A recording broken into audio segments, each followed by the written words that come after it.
Swayam Prabha. Digital India. Educated India.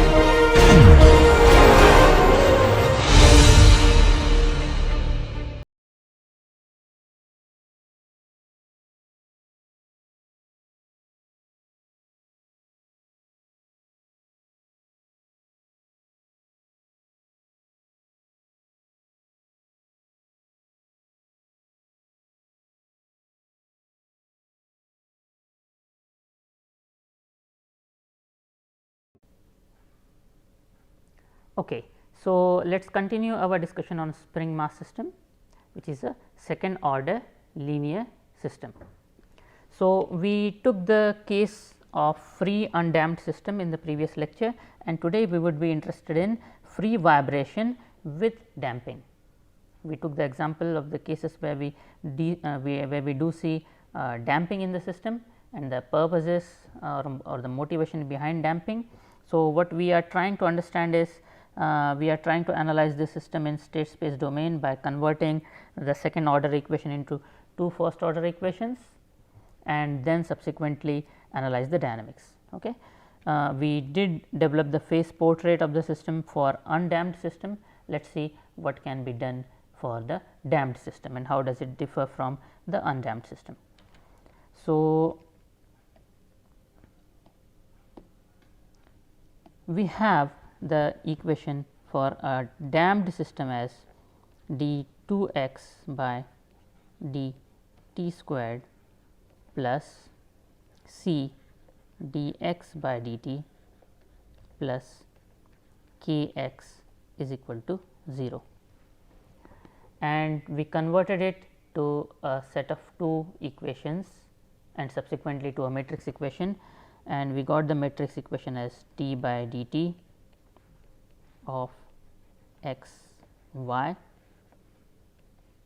is equal to 0 1 minus k by m minus c by m x y. Okay. So, now this matrix is different from the matrix which we get for the free system or the undamped, rather the undamped system. Okay. So, since the matrix is different, the corresponding eigenvalues and eigenvectors would be different. So, for this particular case I have already determined the eigenvectors and eigenvalues for you. So, I have lambda 1 which is equal to minus root over c squared by 4 k m minus c divided by 2 m. The corresponding eigenvalue is root over c squared minus 4 k m minus c divided by 2 k 1 transpose, and the second eigenvalue is c squared minus 4 k m minus c divided by 2 m. Eigenvector was minus c squared minus 4 k m minus c divided by 2 k 1 transpose. So, clearly these eigenvalues are different from what we got in the previous case, but you see the only difference between this case and the previous case is that in the previous case you do not have c. So, what you can as well do is you can simply substitute c is equal to 0 in this case, and what you would realize is that you get the same eigenvalues and eigenvectors which you got in the previous lecture. So, looks like everything is consistent. So, in that case my solution x y would take the form C 1 e to the power minus root over c squared minus 4 k m minus c divided by 2 m the entire thing multiplied by time multiplied by the eigenvector c squared minus 4 k m minus c divided by 2 k 1 plus C 2 another arbitrary constant e to the power root over c squared minus 4 k m minus c by 2 m whole thing multiplied by t times the vector minus c squared minus 4 k m minus c divided by 2 k 1. So, this is going to be the solution, and from here what we can do is we can determine x explicitly. But before we do that, we see an interesting thing here. So, let us see any one of the eigenvectors lambda 1 is equal to minus root over c squared minus 4 k m minus c upon 2 m. Now, we at this point of time do not know anything about c or k or m, the magnitudes. So, we do not know whether c squared minus 4 k m would be greater than 0 or less than 0, or the under root of it would be a real quantity or an imaginary quantity. So, let us take both the cases. So, case 1,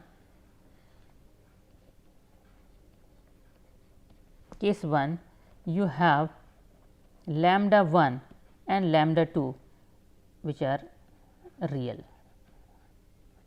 Okay. Lambda 1 and lambda 2 both of them are real. Okay.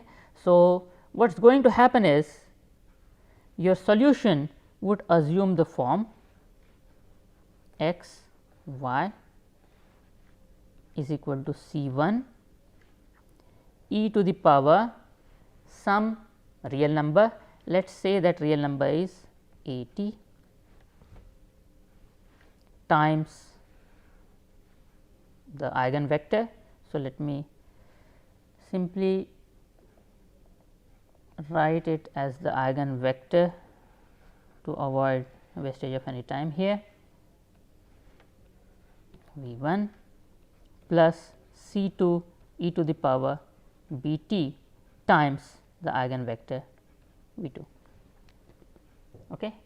So, this is going to be the functional form of the solution. Exact values of A, C 1 etcetera will need to be determined. Okay. Now, since I have considered this as a real quantity, what appears inside the eigenvector is the same quantity appears inside the eigenvector. So, that also is going to be a real quantity, right. So, therefore, the elements of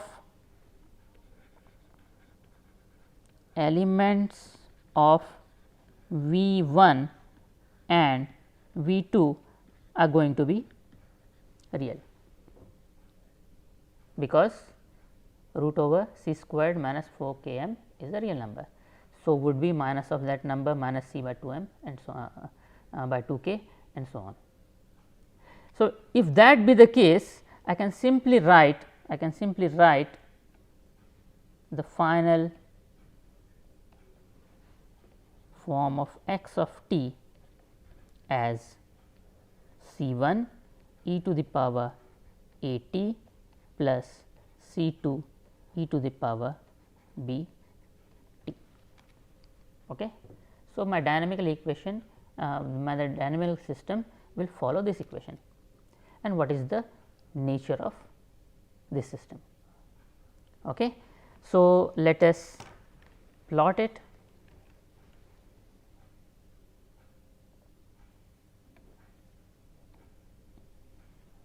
So, I have f of x is equal to c 1 e to the power a x plus c 2 e to the power b x.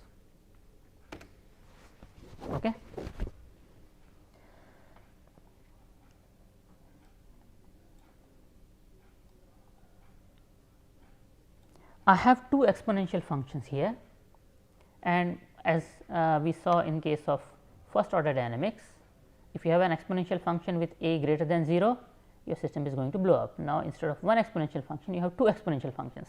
So, if both of them are going to be greater than 1 and greater than 0, which is currently the case, a is equal to 1, b is equal to 1, then the system is going to blow up to infinity. Looks consistent. Can we make both of them negative? When you make both of them negative, the system converges to 0. So, you have a stable system. Okay. So, for the case where both of A and B are positive, the system tends to infinity. For the case where A and B are both negative, the system tends to 0. Now, I have one interesting case where one of them is negative and the other one is positive. What is going to happen? So, let me make one of them positive and the system goes to infinity. Can I modulate this, or can I have any way so that the system does not diverge to infinity? Well, I can do one thing, I can adjust the weightages here, and does not matter what I do, I always see here, see I am changing the weightages here, I am changing the weightages here, and in all cases what I see is that the system diverges to infinity. And for certain cases, so I will keep A as less than 1 and B as greater than 1, and I will make B very small, but still greater than 1. What I see is that the system now has a minima, it starts going down and then it goes up. So, what do I learn from all of these observations? Well, I have the equation of the form x of t, which is equal to C 1 e to the power a t plus C 2 e to the power b t. So, when a is greater than 0 and b is greater than 0, what is going to happen? You are going to see the system go to infinity x t. When a is less than 0 and b is less than 0, what you are going to get is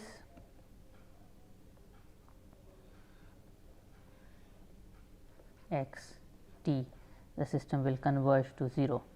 And the third case, when say a is greater than 0 and b is less than 0, then depending upon the weightages, you may have an initial minima in your system, or you may not have, but ultimately as time t tends to infinity, you will always see that the system goes to infinity. And then let us ask ourselves whether we saw this in the phase portraits which we developed. Well, a greater than 0, b greater than 0, which means the eigenvalues are both positive. We saw that the system has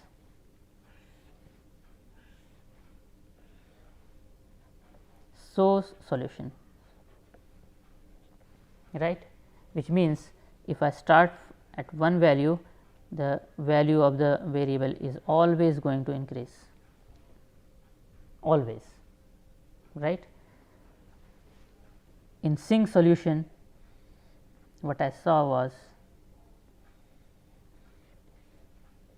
that the value always tends to come to 0 0, although this is x and y, if you trace just x is increasing here, x is decreasing here, and this is the arrow of time, arrow gives the direction of time.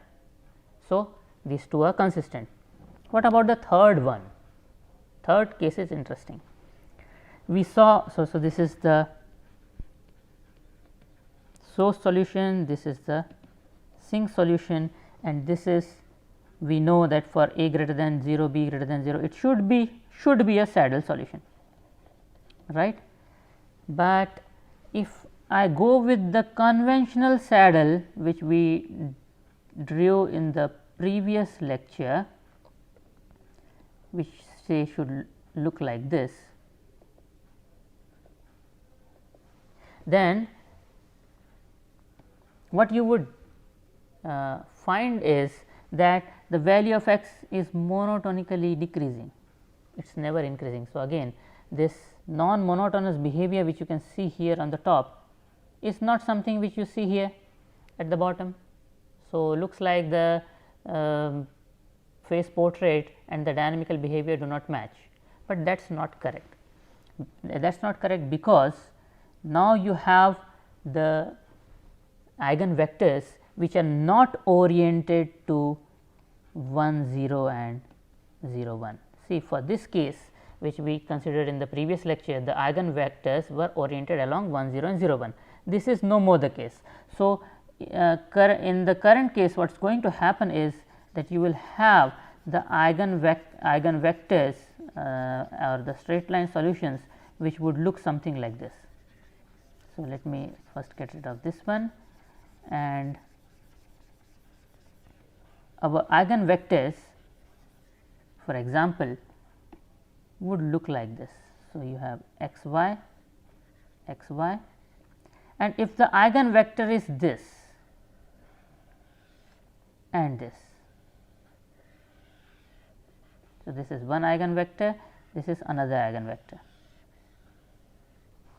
So, how will I draw a phase portrait or a phase line if this is the eigenvector? Well, I can draw something like this, the phase lines would be like this, right.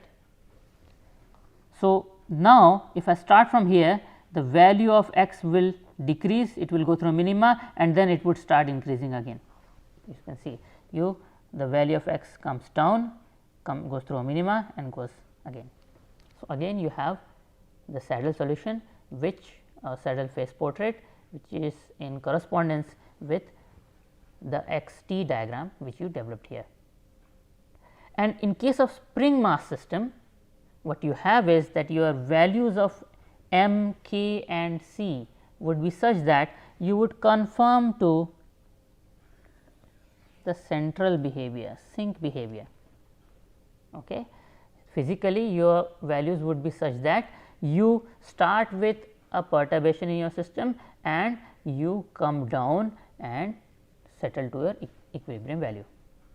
This happens as the third case, which is the sink case, and if that is the case, you call it as over damped system. The example of door closer or the clutch pedal of car which I gave are actually the cases where you have over damped system. The system follows this behavior or this phase portrait. But then you may as well have a third case. Okay. So, let us look into this. You have a case where, so the first case was that x of t was equal to c 1 e to the power a t plus c 2 e to the power b t, and we looked into different values of a and b, their magnitudes, and you found the solutions. Now, the other case is when the eigenvalues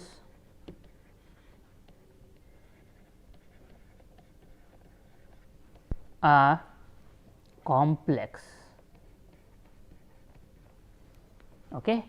So, our eigenvalue in this case was lambda is equal to what I got was minus root over c squared minus 4 k m, in fact minus plus minus c upon 2 m, right. So, the first case we said that there would be two values, and these if you solve for lambda 1 and lambda 2, say you get a and b, Now, in second case you get two complex values, and let us say those complex values are a plus minus I b. Okay. The two values that you get are a plus or minus I b. So, now your solution would be x y is equal to c 1 e to the power a plus I b times t times the eigen vector, right. The eigen vector itself would be of the form c plus I d 1 plus c 2 e to the power a minus I b t c minus I d 1. In case you have confusion of why I am writing c plus I d and c minus I d, the eigen vector which we wrote was like this.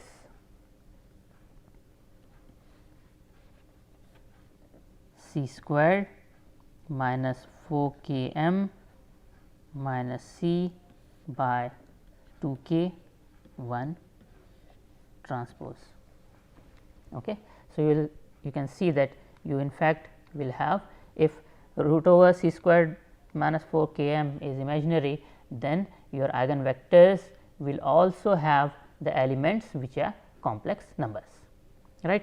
And therefore, if you have the equation of this form, then you can write x as what? C 1 e to the power a t e to the power I b t multiplied by c plus I d plus c 2 e to the power a t e to the power minus I b t c minus I d, right. And then what would be your next step? Your next step would be converting e to the power I b t to cos b t plus I sin b t, and you would convert e to the power minus I b t to cos b t minus I sin b t. Then you will do again the rearrangements, convert the expression to the form real plus I times imaginary, and the real numbers, the real part and the imaginary part themselves would be the functions of would be the solutions of your equation. So, therefore, I leave these steps as an exercise for you, and write that what is going to happen is that e to the power a t will come out here, and this exercise would actually be identical to what you got previously, because you are going to convert e to the power I b t to cosines and sines. It is exactly the same method. So, what you would get is this: x of t is equal to e to the power a t c 1 cos b t plus c 2 sin b t. Again, I am just writing the functional form because the absolute values are not important here. What you will rearrange your entire equation is, what you will do is you will rearrange your entire equation into a form which is similar to this expression. And now, we will analyze the dynamics of the system. So, how does the dynamics differ from the previous one? So, this is for the damped one, equation 2, and previous case was x of t was simply c 1 cos b t plus c 2 sin b t, right. This was undamped, and we know that undamped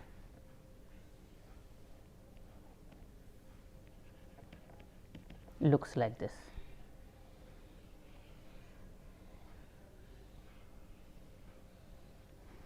Okay. So, this is how undamped look like. I am trying to draw them, it did not happen, but I am trying to draw them with the same magnitude, same amplitude. So, the amplitudes would be the same, right. So, let us see if we can draw this.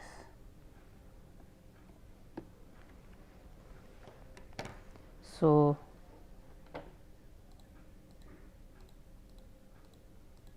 my function is f of x is equal to C1 sin Bx plus C2 cos Bx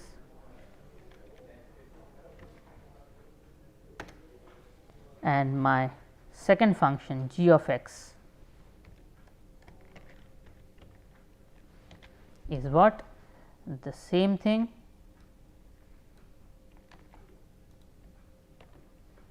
but this time multiplied by e to the power a x. Okay. Let us see, the red curve looks very interesting, is the damped one. So, to make the case properly, let us first make the value negative and let us keep the amplitudes in a small range from minus 0.1 to 0.1. So, that the systems do not become very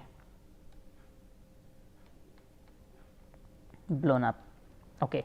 So, what you see here is that the undamped system sustains the oscillation, does not change the magnitude, but here does not change the amplitude, but for the red function what you see is that the amplitude goes on reducing.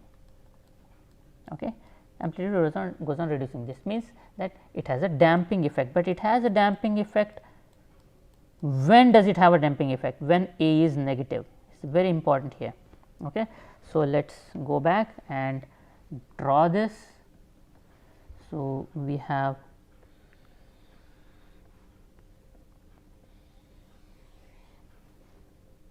x and t sustained oscillations of same magnitude, and now I have A less than 0.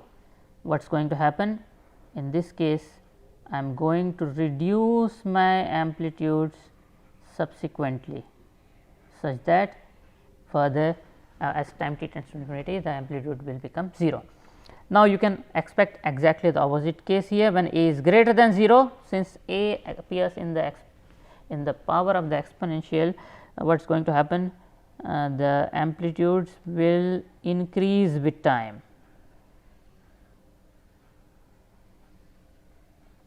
And so on, and the system would blow up. Let us see if we indeed see this. So, what I am doing now is I am making A positive, and you see here the amplitudes keep on increasing with time. Okay. So, let me quickly animate this. For A less than 0, the amplitudes die out. For A greater than 0, the amplitudes keep on increasing and amplitudes diverge to infinity. So, this is an interesting behavior, and for the over damped system, for under damped system. Okay. So, over damped system was the previous one, this is called under damped system, where you have damping, but the damping is not complete. You do have damping, the system is getting damped, but the system is called under damped. For over damping, the system will asymptotically reach to the 0 value in a continuous manner, depending upon e to the power a x a t plus C1 e to the power a t plus C2 e to the power b t, depending on a and b, the system may have some number of extrema, but in general the system will exponentially die down. So, you call that as over damping. This particular case is the case of under damping, and when we say damping, you are assuming that A is less than 0. So, this is the case which you can see here, you have damping, but the same equation with a greater than 0 can in fact show a divergent behavior, and this behavior in fact is what you also see in various examples. Two very famous examples are there. One example is the example of aerodynamic fluttering. So, you have an aircraft where the wings are pretty large, and when the aircraft flies, there happens small motion or vibration in the wings. Now, under certain condition, this fluttering can increase, right. So, the small amplitude of vibration of the wings may keep on increasing, and that is a dangerous situation, because this would result into the mechanical failure of the wing. I would encourage you to look into fluttering of wings of aircrafts, and this is the situation where the same dynamical equations are applicable and your system is susceptible to failure simply because A and that condition. So, A resulting from the properties of aeroelasticity and the properties of air at that condition will result into A greater than 0. Similarly, there is a very famous incident, it's called Tacoma Bridge failure. Tacoma Bridge was a suspension bridge in Washington DC.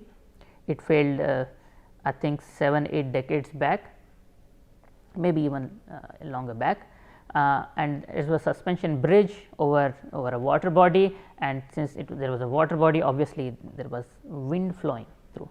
So, due to small fluctuations or vibrations caused due to wind, the vibrations in the bridge were set up, and the vibrations increasing magnitude resulted into the failure of the bridge.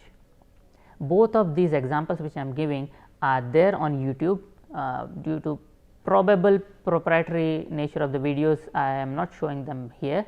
I encourage you to search for flutter and Tacoma bridge failure on YouTube, and you will find both of these videos, and this will show you that how the same equation which governs the damping of the door closer or the damping of car pedals will they do result in mechanical failure of the aircraft wings as well as the failure of a huge suspension bridge. So, this is what we had to learn about the autonomous systems. Now, from next week onwards, we will take a little more complex topic of non-autonomous systems. Thank you.